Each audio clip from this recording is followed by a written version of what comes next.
He managed to catch the falling pocket watch just in time. However, the part of the watch outside the time bubble rapidly aged. The photograph of his fiancée visible on the watch was visibly decaying at an incredible speed. Despite this, Alexander activated the time machine. In an instant, time accelerated at an unbelievable pace, yet he remained untethered by its flow. He witnessed the change of seasons, saw his laboratory transformed into a car factory, watched the automobile industry rapidly evolve before his eyes, and saw the skirts in storefront windows getting shorter and shorter. Outside, skyscrapers continuously rose, and airplanes underwent constant updates. Soon, human civilization crossed from the industrial age into the 21st century. By this point, humans had not only launched satellites, but had also established colonies on the moon. Seeing this, Alexander finally stopped the time machine. He had arrived in the year 2030. Looking at the unfamiliar future city, Alexander wasn't afraid. He had crossed centuries into the future for only one answer. Why couldn't one change the past? Alexander visited a museum a century into the future, where he encountered an intelligent AI curator. To Alexander's delight, the AI curator's database was connected to all of Earth's data, meaning it possessed all knowledge since the dawn of humanity.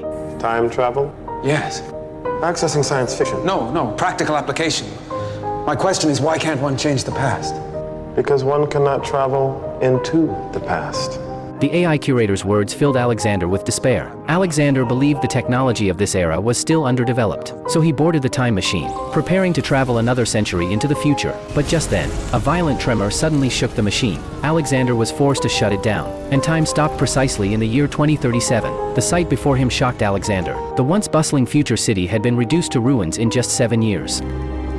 It was then that several patrolling police officers prepared to arrest him. Alexander tried to struggle free, but suddenly noticed a breathtaking sight overhead. That's impossible. What happened? What, you've been living under a rock? Yes, I've been living under a rock. Now tell me.